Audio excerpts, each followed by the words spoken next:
What is going on? We are back. We took a little breather, quick breather, but we are back live. Super Bowl 60, Media Row, Heavy Pour Sports. And you see on the screen, we got San Francisco legend Kendrick Bourne. We're going to start off with his college career. T's got some questions about Eastern Washington, ties to Cooper Cup. So I'll let you take it away, T. Talk about the Inferno. Hey, Kendrick, really appreciate your time, man. I'm excited to get to talk to you, get to kind of dive into your path a little bit. You're a Pacific Northwest kid. Yes, sir. So coming from that Portland area, talk to me. What's it like growing up in Portland? It's different, man. Football-wise, like recruitment-wise, it ain't too popping. It ain't like Florida, California, Texas, or nothing. But it was dope growing up, man. Kind of underdog, kind of city space. But just my parents raised me well, man. It was a journey, different things that you go through as when you're young, maturing. But the PNW is a special place in my heart, man. And it means something to me. That's cool. And so with football not being as crazy as it is, as in like you said, like Texas and other places, what are some lessons that you still were able to draw upon that you learned growing up that you still apply today? Yeah, my dad. I grew up landscaping with my dad, and that discipline and that like authority structure of like working 9 to 5 type of vibe was powerful. He had me doing much, but like blowing just the little things. But it structured me to football. It led me to like knowing how to practice. Being at practice on time, practicing, then resting and doing it again. So like he taught me that routine. It was powerful, but just that connection with like not being so out there as a city.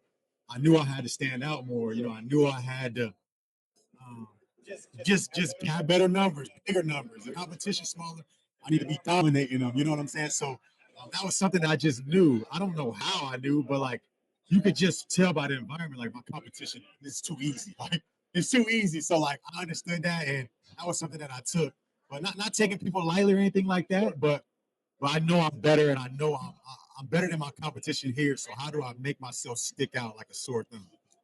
Okay, and then speaking of sticking out, so you did two different high schools? Correct. Okay, so what was kind of what led to the transition of schools? And great question. So I went to a inner city school called Benson, and then I went to a school in the suburbs called Milwaukee.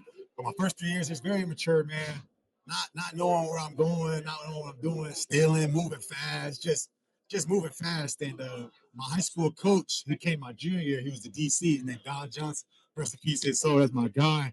And he ended up going to that school, Milwaukee, to become the head coach.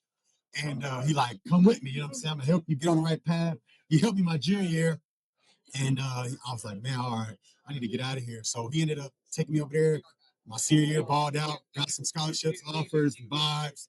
My whole life changed. I was more structured in school, grades better, just a better environment for me, man.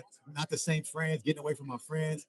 And then also, I still live in the same area, but not my friends I can't hang out no more. I understand where I'm going now. I still was, rough, but I was getting better, and it led to the scholarship offers and things like that. You focus on ball more, all ball the time. I could see So my coach, he really helped me see the path. Now I'm standing on it because before it's like, I don't know where to go, bro. And that's kind of when it all started, that momentum of my career. Yeah. So great high school career. Mm-hmm. Settled on Eastern Washington. What goes into the decision to go to Eastern Washington? And it's funny. So, like you said, I was PNW, Portland State. So my grades were so bad my first 3 years. And my senior year, I got them together, but my cumulative then it couldn't get as high. So I was only able to get like D1 AA schools, D2 schools, because that's what I was eligible for. And I ended up committing to Portland State. And it was something in my spirit was like, bro, nah, you can't go there. Like, it was more about being in that same environment of where I'm at. Yep. I'll never grow if I stay where I'm from. And not saying you can't do that to anybody, but I knew for some reason, and I ended up decommitting. They were mad. Eastern Washington actually pulled their scholarship from me, and I was like, oh no. So that really put pressure on me. I was calling them like, bro, I need this back, like please. And they threw the ball. They had a crazy ratio of throwing and passing. So I'm like, they throwing that ball. I got to get over there. I got to show out. And Florida State was just kind of had their ways. But they ended up making a decision, and it was one of the best decisions of my life. Yeah. I'm glad that kind of happen. You know what I'm saying? Because I don't know where I'd be if I went to Portland State. No, not to Portland State. I love my city, but for my story, it was where I was supposed to go, and it was good. My career here was good. Yeah, yeah, and then you go and play for the on the Inferno, Yeah. Eastern Washington. Even if people aren't overly familiar with it, they know that field. So talk to us about the field a little bit. Like, what is different on playing on this like red turf by the green grass that we're used to? Yeah, no, that's actually a great question. Shout out Michael Ruse because he's the one that had it in motion. They had grass before, but then they were growing as a university. I actually went to the university book the other day, bro, randomly, and I was just reading the history. I didn't really do that ever until just like a couple days ago. I knew about Michael Ruse, obviously his name on the field, so common things. But then I did a history check, and the history was just amazing. So even to be a part of it was great. But the field itself was a marketing genius move, a recruitment genius move by the college itself, the board, the people, whoever. It's a genius move. It draws attention. It's just loud. It's special, and that's what drew me. Honestly, frankly speaking, I'm like, bro, like, where does this happen? So that was part of the recruitment and their process, but it created our image too. Like, hey, when you come to this field, you know what I'm saying we gonna be hot, we flying around. Just there's so many ways to take it with it, so that was special. But just being connected to it is awesome. I just love that part about it. Obviously, Cooper Kupp, my boy, we was there dominating.